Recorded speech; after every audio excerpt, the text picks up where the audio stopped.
네, 안녕하세요. 이번 저널 미팅 발표를 맡게 된 한림대학교 휴메인랩 학부연구생 김은지입니다. 이번에 제가 발표하게 될 논문은 Distal vs. Proximal Arm Improvement After Paired Vagus Nerve Stimulation Therapy After Cryonic Stroke입니다. 우선 이 논문은 2024년에 Archives of Physical Medicine and Rehabilitation에 기재되었으며 IF 지수 4.0 Rehabilitation에서 Q1을 받았습니다. 우선 먼저 사전으로 알아두셔야 될 게 이 논문은 선두 논문의 후속 논문으로 이 논문이 나오게 된 배경인 선두 논문에 대해서 간략한 설명을 해드리겠습니다.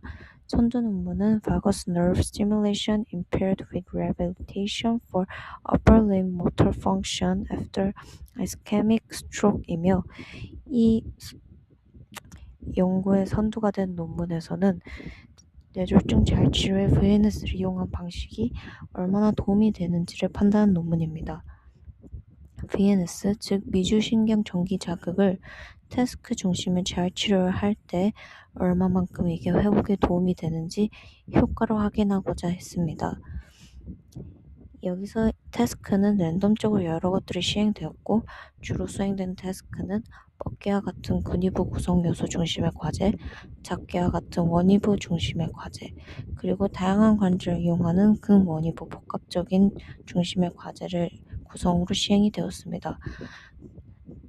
환자들은 3개월 동안 매일 30분씩 개별화된 태스크를 수행하였고 운동을 할 때만 VNS를 작동시켜 그 효과를 더더욱 확실하게 보고자 했습니다. 또한 전기 자극을 준 쪽과 그것을 대조하기 위해 전기 자극을 주지 않은, 즉 허상의 전기 자극을 준 쪽을 두어서 결과를 확인했습니다.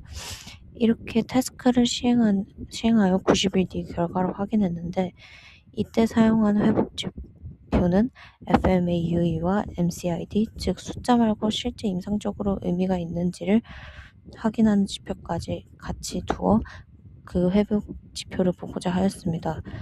결과는 VNS를 시행한 쪽이 시행하지 않은 쪽 대비 2배 가까이 회복 수치가 올라 VNS가 실질적으로 재활 치료랑 같이 병행했을 때 효과가 있는 보조적 용법으로 입증이 되었습니다. 하지만 이 논문은 전체적으로 회복이 올랐다고만 기재가 되어 있으며 정확하게 어떤 부위가 회복이 잘 되었고 그리고 어떤 태스크를 수행해야 회복에 전체적으로 효과를 올리는지 서술되어 있지 않아 이 논문은 선두 논문에 나와 있는 연구를 중심으로 다시 재구성하여 얼마만큼 효과가 있는지 좀 더 상세하게 보고자 한 것이 배경입니다. 우선 이 논문은 2021년 앞서 말해드렸던 선두 논문에 기재된 VNS 리헵에 참여했던 사람들의 데이터를 다시 분석하였는데 이때 사용한 환자들은 전부 만성 뇌졸중 환자이며 FME 점수가 20점에서 50점 사이, 그리고 엄지와 손목을 움직일 수 있는 사람들을 대상으로 하였음을 알려드립니다. 우선 분석을 하기 전에 그들은 FMA 점수를 프록시멀 디스털로 나눠서 분류를 하였고 프록시멀에는 36점, 디스털에는 24점으로 나뉘어서 하였습니다. 이것을 통해 그들은 손, 즉 디스탈 부분의 점수는 허상 VNS 군과 실제 VNS를 실행한 군 중 어느 쪽이 많이 올랐는지 대조를 하였습니다. 사용한 분석 방법 중 하나인 RAS regression에 대해서 설명을 해드리겠습니다. 우선 여기서 실질적 분석을 다시 하였을 때 생기는 문제는 단순히 각 영역에 대하여 치료 전과 후 점수 차이를 대조했을 때는 기존 6점에서 8점 오른 사람과 14점에서 6점 오른 사람이 둘 다 2점 차이로 차이가 같기 때문에 연구에서는 앞서 말씀드린 RAS regression 모델을 사용하였습니다. 앞에서 원위와 근위에 따라서 FME 점수를 나눴는데 이 모델은 각 난이도를 고려하여 실제 사람의 운동 능력을 먼저 계산하고 그것을 비교하는 방식을 사용하였습니다. 그렇게 하여 태스크를 실행하고 이 전기 출격을 같이 적용했을 때 1일차 디스털 부분, 그리고 90일차 디스털 부분, 그리고 1일차 프록시멀 부분, 그리고 90일차 프록시멀 부분으로 하여서 분석을 수행하였습니다. 이때 로직 스케일이라는 것을 활용했는데요. FM의 유의는 순차적으로 순서를 매기는 것이기 때문에 로지티 스케일을 통해서 실질적으로 얼마나 영향이 미쳤는지 점수를 바꿔서 확인하였습니다. 다음 추후 슬라이드에서 나오긴 하겠지만 이 로지 스케일을 다시 일반인들과 의료인이 이해하기 쉽게 다시 FM의 점수로 변환을 하여서 그래프로 사람들은 표현을 하였습니다. 그리고 랜덤 포레스트 있는데요. 어떤 동작이 MCID, 즉 이 실제 임상적 회복 지표를 잘 예측하는가를 보고자 했습니다. 조금 더 쉽게 말하자면 어떤 태스크를 잘 수행하게 되어야 우리가 VNS를 통해서 많이 회복됐다고 볼 수 있는가를 보고자 하였는데요. 각각 원위부, 근위부가 아닌 손목, 어깨 이렇게 비교를 하면 비교할 영역이 많기도 하고 단순히 부위별로 다른 기능을 하는 것이 아닌 손목이 나오면 손가락이 좋아지는 등 이 영역들은 각각 연관이 되어 있는 탓에 개별적인 방식이 아니라 랜덤 포레스트를 사용하여 많은 부분 중 가장 중요한 요소를 선별해 나가는 과정을 거쳤습니다. 이때 이 각각 요소에 대해서 FMA 점수는 6점 이상, WMFT 즉 FM의 유의와는 다른 실질적 회복 지표가 0.4점 이상이 되는 경우를 사용하여서 어떤 태스크가 MCID의 예측을 더 유의미하게 뽑아낼 수 있는지를 확인하였습니다. 다만 여기서 알아두셔야 할 점은 허상 전기 자극을 수행한 쪽은 이를 랜덤 포레스트를 거치지 않았는데 이는 실제 MCID 수준의 변화를 달성한 개체수가 적었기 때문입니다. 이제 결과를 보겠습니다. 우선 여기 앞에 나와 있는 것은 로지 스케일과 실제 FMA 스코어의 연관성입니다. 이것은 그냥 가볍게 어떻게 이 사람들이 변환을 했고 로지티 스케일이 FMA 점수와 얼마만큼 지표가 차이가 나는지를 확인하기 위해서 가져왔으니 가볍게 보시면 될 것 같습니다. 그리고 이거는 앞서 말씀드렸던 부분인데요. 컨트롤과 VNS의 비교 지표입니다. 로지티스 점수를 통해 디스탈 부분에서는 유의미하게 실질적인 차이가 나타남을 알 수 있는데요. 여기 왼쪽을 보시면은 디스털에서는 확실히 컨트롤과 VNS 간의 차이가 있지만 프록시멀에서는 컨트롤과 VNS 간의 실질적인 차이가 크게 존재하지 않습니다.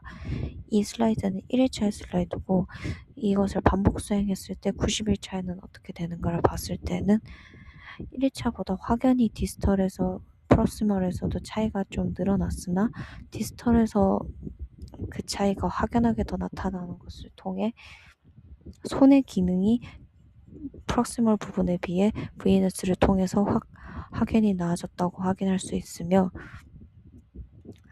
어깨 쪽인 프록시멀 부분에서는 그렇게 큰 차이가 나타나지 않음을 알 수 있습니다. 즉 VNS를 동반한 재활 치료는 프록시멀 부분보다 디스털 부분에 더 효능을 나타내는 것을 우리는 알 수 있습니다. 이제 이 슬라이드에서는 실제 어느 행동들이 회복에 의미 있는 영향의 지표가 될 수 있는지를 알아본 건데요.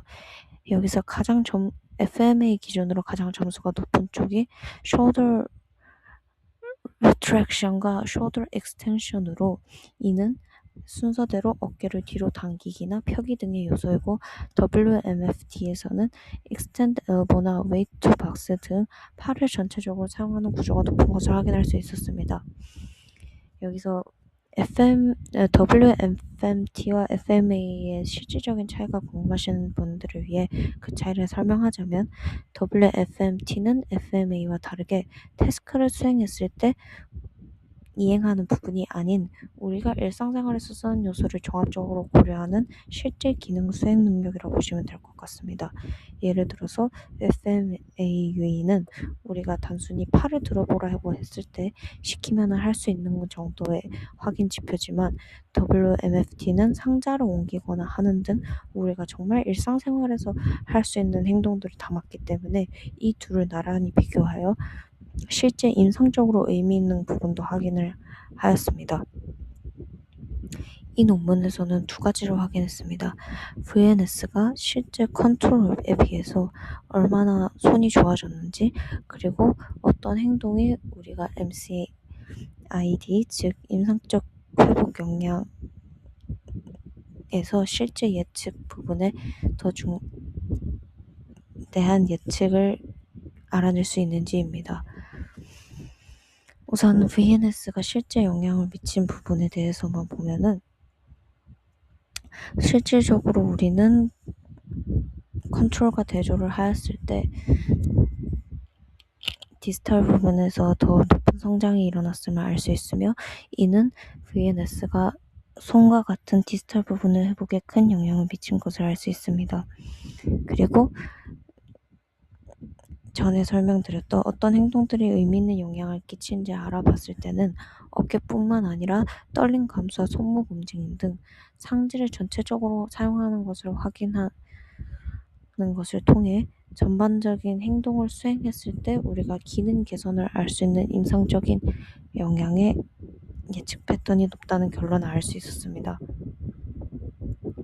논문에서는 프록시멀과 달리 디스탈이 나아진 것에 대해 선두연과 연관지어서 디스털이 애초에 프록시멀보다 나아지기 힘든 지표이고 미주신경을 자극하는 특성상 뇌의 신경 가소성을 높여 훈련한 동작의 학습도를 높였기 때문에 좀 더 어려운 디스털 쪽이 프록시멀 쪽에 비해 더 많이 상승한 것으로 확인할 수 있었습니다. 이런 것을 통해 VNS가 손에 영향을 미치는 것으로 확인하였고 앞서 말씀드렸던 회복 예측 지표가 전체적인 어깨와 그 외 상지 부분인 것으로 통해서 VNS가 손에 영향을 끼친 건 맞지만 결국에는 전 영역의 회복이 따라와줘야 그에 따른 회복도 같이 상승한다는 결론에 도달할 수 있었습니다. 이 논문의 한계로는 선두 연구 데이터를 그대로 활용했기 때문에 급성 뇌졸중의 경우에는 우리가 시험을 하지 않았고 알 수 없다는 한계가 있었으나 VNS 치료가 뇌졸중 환자의 재활 치료에 유의미한 임상적 영향이 있으며 어느 부분을 중점적으로 공략해야 하는지 알려주는 지표가 되었기 때문에 의미 있고 선두 연구의 한계를 돌파한 좋은 예시가 되는 후속 연구라고 볼 수 있었습니다. 발표를 마치겠습니다. 감사합니다.